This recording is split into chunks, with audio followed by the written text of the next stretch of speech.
Bonsoir et bienvenue. Aujourd'hui, on se penche sur la situation actuelle en Europe, une situation, disons, tendue. C'est le moins qu'on puisse dire. Notre analyse du jour s'intitule Le réveil stratégique de l'Europe, construire sa puissance dans un monde multipolaire. Nous sommes le jeudi 5 février 2026. Tout à fait.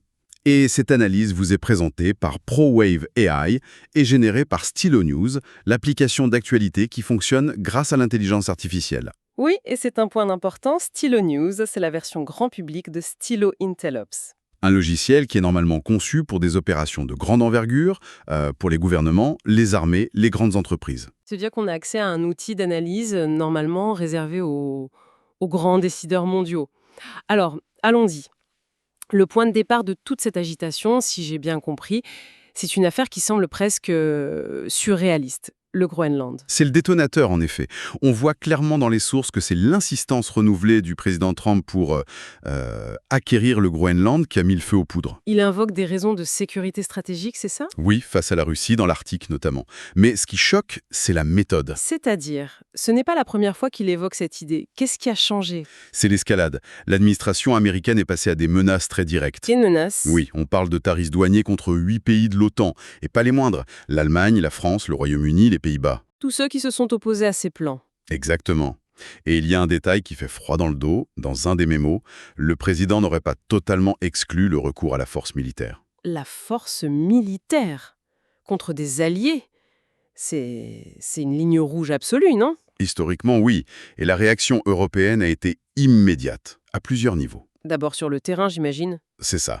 Le Danemark a envoyé une centaine de soldats de plus à Nuuk, la capitale du Groenland.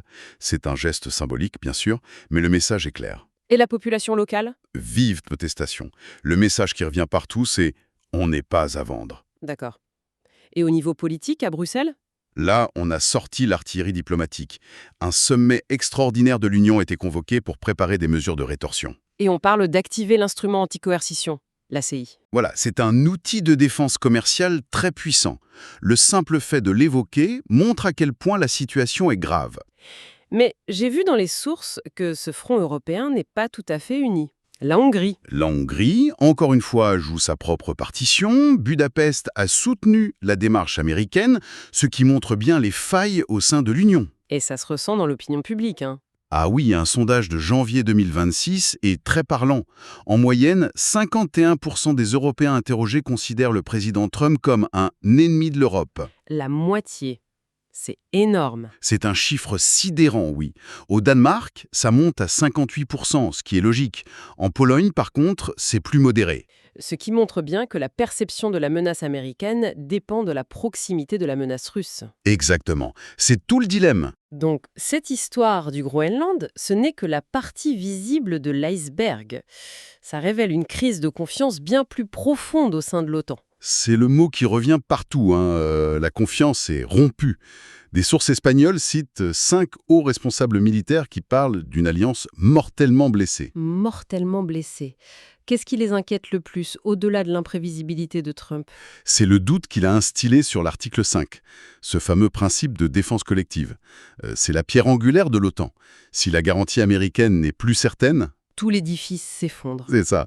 Et puis il y a ces critiques constantes sur les dépenses de défense, où il présente les Européens comme des mauvais payeurs. Et au milieu de tout ça, le secrétaire général de l'OTAN, Mark Rutte, il doit être dans une position intenable. Il marche sur des œufs. Publiquement, son discours est très calibré. Il parle du renforcement militaire, des budgets qui augmentent. Mais il ne commente pas les divisions. Surtout pas. Son objectif, c'est de maintenir une façade de cohésion, d'où son surnom de chuchoteur de Trump. On imagine le travail de diplomatie en coulisses, mais face à ça, l'Europe ne peut plus juste attendre, n'est-ce pas? C'est là que le concept d'autonomie stratégique revient en force. Pendant des années, c'était un sujet un peu théorique. Aujourd'hui, c'est devenu un impératif. D'accord, mais concrètement, ça veut dire quoi? Parce que j'ai l'impression qu'il y a deux visions qui s'opposent. C'est exactement ça. D'un côté, il y a les partisans d'une autonomie forte, des figures comme Kaja Kallas, la haute représentante de l'UE, ou les ministres françaises et espagnols. Leur idée, c'est de créer un vrai pilier européen de défense. On reparle même d'armée européenne. Oui, surtout en France. C'est un vieux serpent de mer qui refait surface. Et de l'autre côté, il y a les pragmatiques, incarnés par Mark Rutte. Et lui, il calme le jeu. Disons qu'il rappelle à la réalité. Son message, c'est que l'Europe est très loin de pouvoir se défendre seule. Il a donné un chiffre qui a marqué « Pour remplacer la seule dissuasion nucléaire américaine, il faudrait doubler toutes les dépenses de défense européennes. » C'est un rappel brutal à la réalité. Sauf que cette fois, l'argent commence à suivre, non? J'ai été frappée par ce chiffre. L'UE prévoit jusqu'à 800 milliards d'euros d'investissement dans la défense d'ici 2030. C'est un changement d'échelle total. Et le pays qui incarne le mieux ce tournant, c'est l'Allemagne. Berlin augmente considérablement son budget, c'est ça? Oui, l'objectif annoncé est de 3,5% du PIB d'ici 2029. C'est bien au-delà des 2% demandés par l'OTAN. L'Allemagne est en train de devenir la première puissance militaire conventionnelle d'Europe. Et ça crée des inquiétudes, notamment en France, sur l'équilibre des pouvoirs. C'est la grande question, oui. L'équilibre historique, avec une France politique et nucléaire et une Allemagne économique, est en train de voler en éclats. Paris a peur d'être marginalisé. Et on le voit aussi au niveau industriel, avec Rheinmetall qui tourne à plein régime. Leur carnet de commandes explose, oui. Ils construisent de nouvelles usines. Mais pour bien comprendre, il faut voir que ce n'est pas juste lié à la personnalité de Donald Trump. C'est un changement plus profond de la politique américaine. C'est le point fondamental. La nouvelle stratégie officielle du département d'État pour 2026-2030, elle formalise une approche beaucoup plus transactionnelle. Le mot « allié » est remplacé par « client ». C'est un peu l'idée, oui.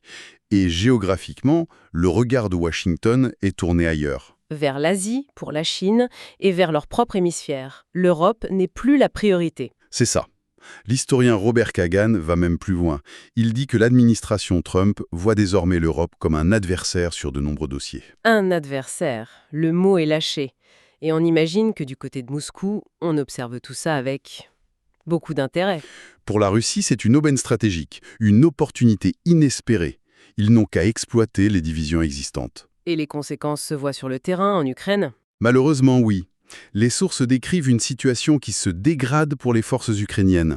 L'analyste américain Scott Ritter prédit même une capitulation si rien ne change. Et ce plan d'aide de 800 milliards de dollars bloqué à Davos? C'est l'exemple parfait, bloqué à cause des tensions entre les États-Unis et les Européens. Du coup, l'Europe essaye de compenser.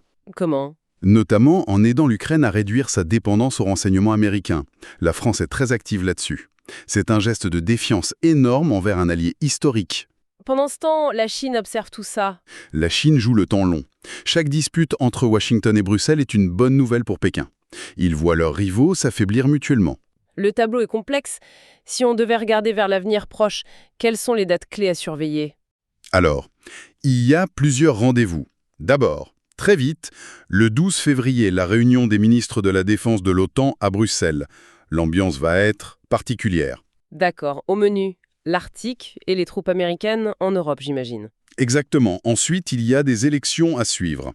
Au Portugal, c'est ça, hein? Oui, le second tour de la présidentielle. La montée du candidat d'extrême droite André Ventura pourrait ajouter un nouveau foyer d'instabilité au sein de l'UA. Et du côté de l'Union elle-même? Il faudra voir si le sommet d'urgence débouche sur du concret.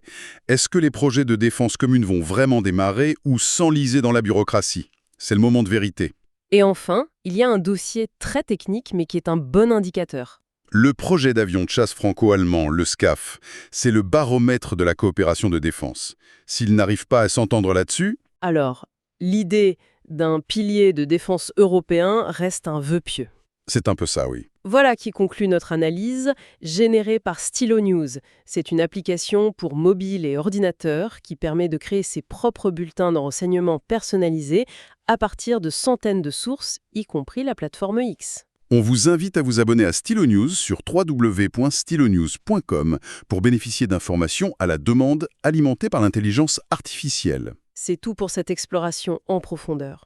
Nous tenons vraiment à remercier notre auditoire pour son écoute. Si certains sujets mériteraient d'être explorés, n'hésitez surtout pas à nous contacter. Et bien sûr, pour ne rien manquer, suivez Stylo News sur vos réseaux sociaux préférés. Merci encore et à très bientôt.